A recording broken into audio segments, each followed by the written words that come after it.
Hace algunos años atrás, mi hermano me regaló su carro. La condición era sencilla. Tenía que mandarlo a pintar porque los vecinos, con un poco de envidia, o mejor dicho, bastante envidia, se habían acercado y lo habían rayado todo. La condición era sencilla, así es de que acepté. E inicialmente, sí se me ocurrió, o sí lo consideré, enviarlo al taller. Pero de pronto la idea se me metió en la cabeza de que yo podía pintarlo por mis propios medios. Aunque no sabía nada acerca del mundo de pintura automotriz, sí pertenecía a un foro de carros y se me ocurrió que ahí me podrían ayudar. Para mi sorpresa ocurrió todo lo contrario, porque recuerdo que empecé pintando los aros, les tomé unas fotos, los subí a la plataforma para que la gente me diera sus consejos y me ayudara. Y ocurrió todo lo contrario, porque la gente se empezó a burlar, me empezaron a llamar chapucero. Y otro grupo con una muy buena intención sí me dijo, mira, mejor mandarlo al taller. Zapatero a tu zapato, dice el dicho. Pero como la idea ya la tenía en la cabeza, dije, yo voy a agarrar lija y voy a pintar mi carro porque al fin y al cabo es mío. Así es de que empecé a leer, empecé a estudiar, junté el dinero para comprar el compresor, la maquinaria que necesitaba y dije, lo voy a pintar. Y de hecho lo pinté. Y cuando lo pinté me di cuenta que el resultado fue literalmente una verdadera obra de arte. Y no estoy hablando de un arte abstracto, sino un arte que en realidad a mí me gustaba mucho porque uno pensaría que el carro no fue pintado por un principiante. Lamentablemente, dicha obra de arte no me duró ni siquiera 2 meses, porque cierto día en mi casa me lo rayaron.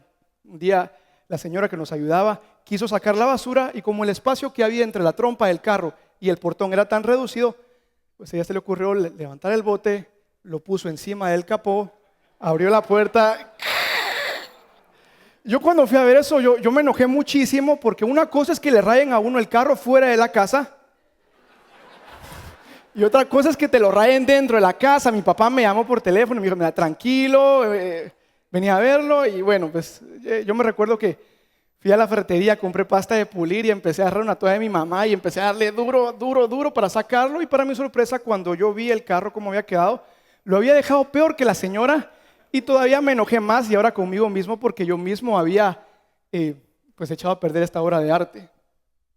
Me di cuenta que en mi desesperación empecé a buscar en foros en internet cómo poder corregir ese error y un día fue así como encontré lo que era el arte del car detailing, el cual consiste en los productos, las técnicas y los procesos necesarios para embellecer autos de una manera en realidad sorprendente.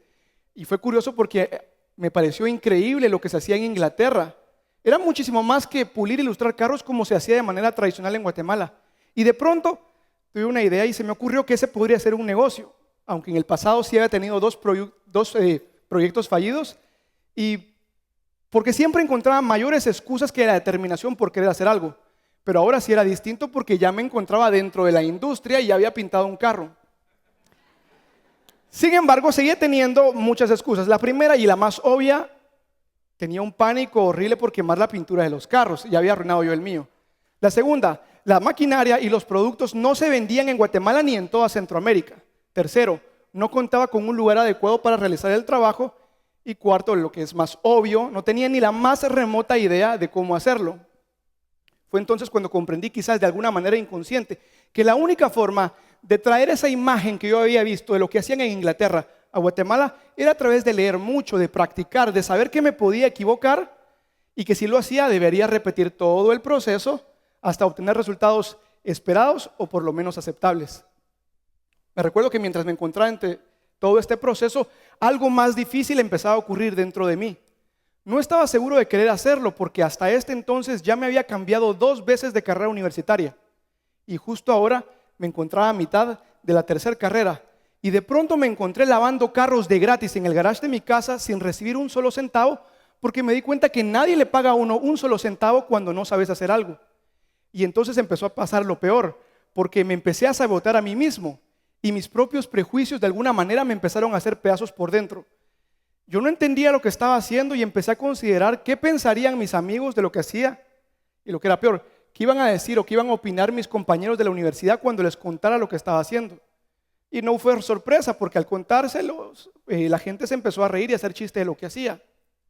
Ahora, sí espero poder expresarme de la manera correcta. En ningún momento estoy diciendo o insinuando que este oficio es una labor que le resta dignidad a la humanidad de una persona. Pero si debo ser brutalmente honesto con ustedes, sí debo confesar que hacerlo en aquel momento me daba vergüenza y no quería contárselos a nadie más. Quizás porque la idea de limpiar carros no es una idea nada espectacular, pero yo sí había visto lo que hacían del otro lado del mundo y había visto el futuro y sabía que podía traer esa imagen mental acá. Y quizás comprendía de alguna manera inconsciente tal vez que la única forma de cambiar esa perspectiva que la gente tenía acerca de este oficio era invirtiéndole muchas horas. De alguna forma comprendía que mientras más horas le dedicas a algo, te vuelves mucho mejor. De hecho, quiero contarles acerca de un estudio que leí recientemente, el cual fue efectuado en la Academia de Música de Berlín. Este psicólogo, con la ayuda de varios profesores, reunieron a todos los violinistas en un solo lugar y los dividieron dentro de 3 grupos. En el primer grupo estaban aquellos estudiantes estrellas, aquellos estudiantes que seguramente llegarían a ser solistas de una categoría a nivel mundial. En el segundo grupo, pues estudiantes que eran relativamente buenos, y en el tercer grupo, aquellos estudiantes que muy probablemente no llegarían a tener a tocar a un nivel profesional. Todos los estudiantes tenían un rasgo en común, y es que habían empezado a tocar a la edad de 5 años. En aquella fase temprana, todos los niños tocaban o practicaban la misma cantidad de horas, de 2 a 3 por semana. Pero justo cuando estos niños cumplían los 8 años de edad, empezaron a surgir las verdaderas diferencias. Aquellos niños que terminaban como los mejores en su clase, como ustedes ya lo habrán descifrado, resultaban ser aquellos niños que más horas practicaban que los demás. 6 horas a los 9 años, 12 horas a los 11 años, 16 horas a los 14 años y así sucesivamente, hasta que alcanzar la edad apenas de 20 años, estos estudiantes de élite bien practicaban por encima de las 30 horas semanales. Es más, estos estudiantes con tan solo 20 años habían superado con creces la cantidad de 10,000 horas de práctica cada uno. 10,000. Cuando los estudiantes buenos apenas con muchísimo esfuerzo habían alcanzado nada más 8,000 horas. Y el último grupo, ni se diga, no habían sobrepasado las 4,000 horas. Ahora, ¿qué es lo que estoy tratando de decir? La práctica no es lo que uno hace cuando ya es bueno. La práctica es lo que uno hace para volverse bueno en determinada tarea. El sociólogo Malcolm Gladwell llama a este ejercicio la regla de las 10,000 horas. 10,000 horas que pueden ser traducidas o representadas por 10 años. 10 años de tener un entrenamiento constante, el cual es solo perseguido o solo llevado a cabo por una pasión y por esa visión o esa imagen mental de que un futuro mejor es posible si empiezo a entrenar hoy.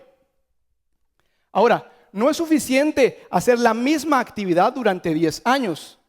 Hay un viejo refrán que dice, la práctica hacia el maestro, pero tú y yo hemos visto muchísima gente que hace la misma actividad durante muchísimos años y no por eso tiene un nivel de categoría mundial, ¿cierto? Y es que acá está el truco, la práctica correcta hacia el maestro. Este psicólogo lo llama la práctica deliberada. ¿Y qué es eso? Es una práctica o es un ejercicio de hacer un esfuerzo intencional por observar qué cosas estoy haciendo mal y centrar todos mis esfuerzos en esas áreas específicas. De alguna manera, la gente que hace esto puede llegar a ser muchísimo mejor que los demás. Ahora en mi caso, me gustaría decir que llevo los 10 años, pero todavía no llevo ni siquiera la mitad de 10 años. Pero siempre estuve consciente de que si tenía la determinación necesaria, podía hacer grandes cosas, incursionar en nuevos mercados. Así es de que dije, bueno, manos a la obra, voy a empezar a trabajar. Trabajaba en la mañana, estudiaba en la tarde y me di cuenta que lo único que tenía disponible eran las noches. Así es de que las empecé a usar. Recuerdo que pasaba noches enteras leyendo artículos, me gusta mucho leer y leía muchos artículos de cosas que se hacían en Alemania, en Inglaterra, en Escocia, para después pasarme a YouTube y ver horas y horas de videos para ver cómo lo hacía la gente allá en aquella región y en aquel rincón del mundo, para luego utilizar mis fines de semana libres, completos y sin mentir ni exagerar, en algunas ocasiones dormir nada más de 4 a 5 horas con tal de entregar el carro de la mejor manera posible. Porque de alguna manera estaba consciente de que esa era la única forma para seguir. Y me di cuenta que la falta de tiempo no es una excusa válida. La gente nos empezó a seguir con lo que hacíamos. Y nos seguía al inicio no porque lo que hiciéramos fuera demasiado bueno o espectacular. Al menos no en ese momento. nos empezaron a seguir porque todo lo que hacíamos estaba lleno de entusiasmo y de mucha pasión. Todavía recuerdo que empecé publicando en internet lo que hacía nuevamente y agarré el celular y me empecé a grabar. Y me ayudaba mi vecino y de pronto dije, bueno, voy a invitar a un amigo que empezaba a tomar fotografías y video. Y juntos empezamos a mostrar y a subir a internet como lo hice muy en el principio cuando pinté mi carro y la gente se burlaba. Y de esa manera empezamos a compartir lo que hacíamos. Y la gente pudo darse cuenta de que al nosotros identificar qué áreas estábamos haciendo mal, pudimos superar las expectativas. De hecho, me encontraba en esta etapa y mientras aprendía y me daba cuenta que la única forma era hacer una práctica deliberada, empecé a pensar con mi amigo de qué manera podíamos utilizar alguna herramienta que nos ayudara a compartir la idea de lo que hacíamos era diferente. Y fue curioso porque mientras nosotros, por nuestra parte, invertíamos muchas horas de práctica deliberada en nuevos productos, en nuevo conocimiento, en mejorar nuestra técnica, mi amigo, el fotógrafo, por su lado, también mejoraba e invertía muchísimas horas en la compra de nuevo equipo, en tener una mejor técnica, en nuevos reflectores, en micrófonos. Y la sinergia fue bien bonita porque luego de evaluar qué áreas estábamos haciendo mal, hacer los ajustes necesarios, nos dimos cuenta que podíamos tener una sinergia grandiosa y logramos superar las expectativas. En Guatemala solo se conocía la idea o el concepto tradicional de la limpieza para carros, pero nosotros habíamos concebido una nueva idea y era la de crear la primera experiencia de spa para carros de lujo en mi país. Dijimos, vamos a abrir un espacio donde la gente pueda traer sus juguetes más preciados y se los vamos a consentir, los vamos a tratar como se trata a la novia, así, de lujo. Y la gente podía estar tranquila que sus carros en nuestras manos estaban muchísimo mejor que en las manos de ellos. Y la consigna o la meta fue puntual. Vamos a agarrar los carros y los vamos a embellecer de tal manera que van a quedar mucho mejor que de fábrica. Es más, vamos a hacer que los clientes se vuelvan a enamorar muchísimo más de sus carros. Y poco a poco eso fue lo que logramos hacer. Y llegamos a un punto donde establecimos un nuevo estándar. Y muy pronto empezamos a estar muy por arriba del promedio. Y la gente notaba eso. Puedo decirles hasta la fecha que sigue siendo difícil. Sigue siendo difícil porque sigue siendo un mercado que todavía es muy pequeño. Pero que estoy consciente puede llegar a ser muy grande. Y seguimos trabajando muy duro en esa área.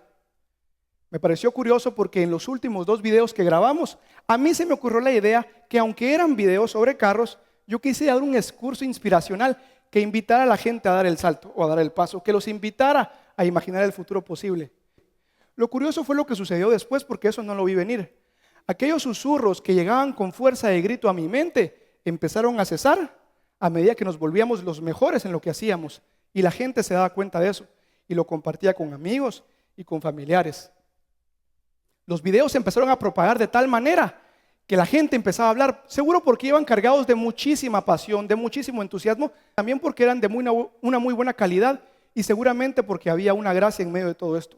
Y aún hasta el día de hoy, sin haberme graduado de la universidad, las puertas de las universidades se empezaron a abrir para que compartiera mi historia. Y es esa misma pasión por los detalles, y es esa misma entrega, y esa misma gracia la que de alguna manera también me trajo el día de hoy a San Pedro Sula. El mensaje que quiero compartir es este: un futuro mejor es posible. Y nos está esperando aquí ahora, al salir de este salón, si todos nosotros decidimos renunciar a nuestra zona de confort. Esta no es una carrera de 100 metros. Aquí lo que hay que recorrer son kilómetros con obstáculos de por medio. Lo que San Pedro Sula necesita es esa calidad de ciudadanos dispuestos a hacer lo que haya que hacer para hacer de su ciudad un mejor lugar. Es lo que está haciendo el equipo del TEDx. Es lo que están haciendo todos ustedes al venir hoy acá, a querer escuchar ideas que traigan un impacto positivo para la ciudad. Quiero pedirles que hagamos un ejercicio y que por un momento hagamos uso de la imaginación y veamos desde el corazón.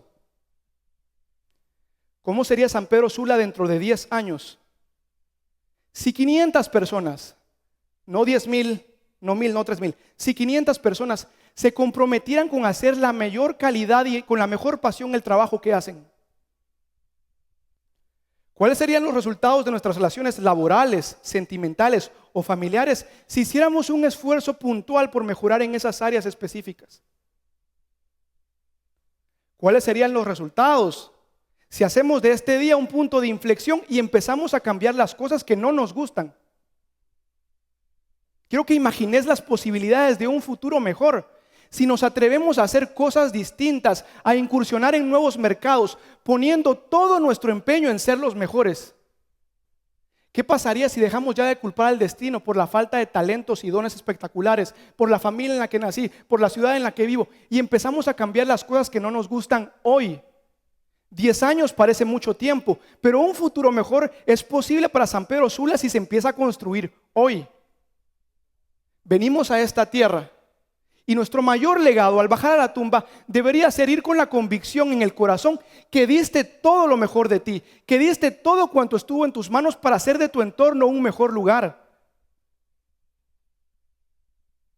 que hiciste algo que en realidad era extraordinario. Porque, señoras y señores, la historia solo se detiene a recordar a aquellas personas que estuvieron dispuestas a dar la mía extra. Muchas gracias.